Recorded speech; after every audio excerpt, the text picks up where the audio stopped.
काव्य तरंग के ओपन माइक श्रृंखला में मैं मुकुल तिवारी एक बार फिर से आप सभी सुनने वालों का स्वागत करती हूँ, अभिनंदन करती हूँ दिल से। कैसे हैं आप सब लोग? उम्मीद करती हूँ सभी लोग स्वस्थ होंगे और खुश होंगे। श्रोताओ, आज मैं बात कर रही हूँ नदी की।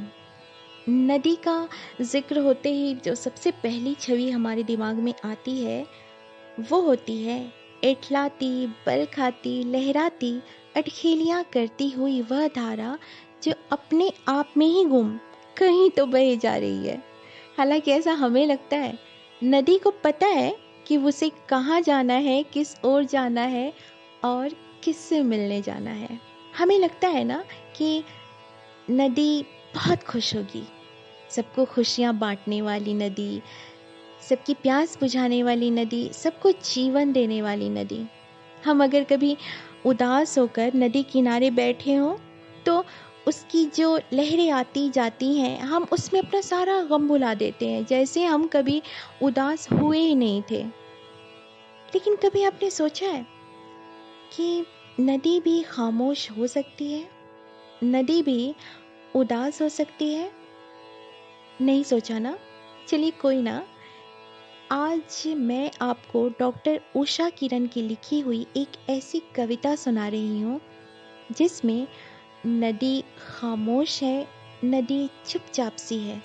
एक नदी चुपचाप सी, खामोश सी, सागर के सीने से लगी बाहों में सोती है। नहीं उठती कोई तरंग, हिलोर या बुदबुदा कोई, बहते रहते हैं ऊपर नीचे यूं ही लहरें, रेत, जलकुंभी या पीले पत्ते। नदी बंद कर चुकी है सांस लेना या सपने देखना, खिलखिलाती नहीं, रोती भी नहीं, कहती सुनती नहीं, होठ प्यासे हैं पीती भी नहीं।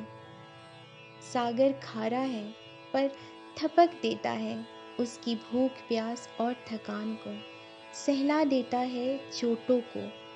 खो जाना चाहती है, समाहित होना चाहती है उसी की धड़कनों में, या शायद अब सागर ही हो जाना चाहती है।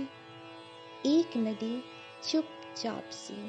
श्रोताओं, आइए अब बात करते हैं उस नदी की जो शोख है, चंचल है, अल्हड़ है। यह वह नदी है जो जहाँ से निकलती है और जहाँ तक पहुँचती है वहाँ सिर्फ और सिर्फ खुशियाँ बिखेर देती है। कवित्री साधना वैद्य ने अपने इस कविता में नदी के उसी रूप का जिक्र किया है। चलिए सुनते हैं इस कविता को। स्वर्ग से नीचे धरा पर उतरी पहाड़ी नदी, करने आई उद्धार जगत का कल्याणी नदी, बहती जाती अथक अहर्निश युगों युगों से, करती रही धरा अभिसंचित ये सदियों से। जीवन यह है अर्पित तुमको हे रत्नाकर, उमड़ चली मिलने को तुमसे मेरे सागर। सूर्य रश्मि से पिघली हिमनद सकुचाई सी, हंसती गाती छल छल बहती एठलाई सी।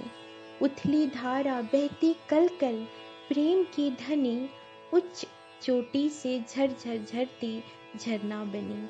नीचे आकर बन गई नदियाँ मिल धारा से, उन्मुक्त हुई निर्बंध बह चली हिमकारा से।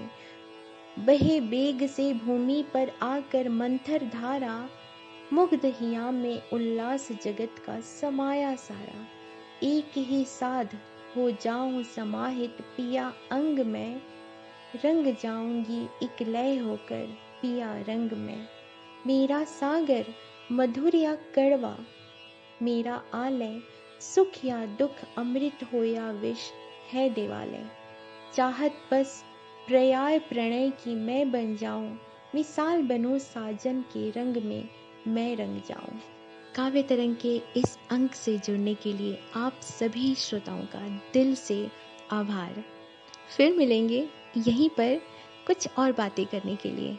तब तक रखिए अपना और अपनों का ढेर सारा ख्याल और मुझे दीजिए इजाज़त।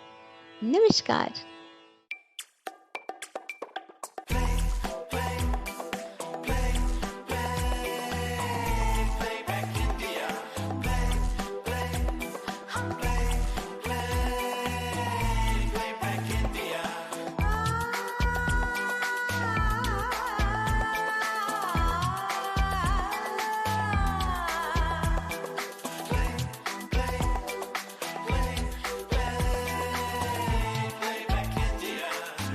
Playback India.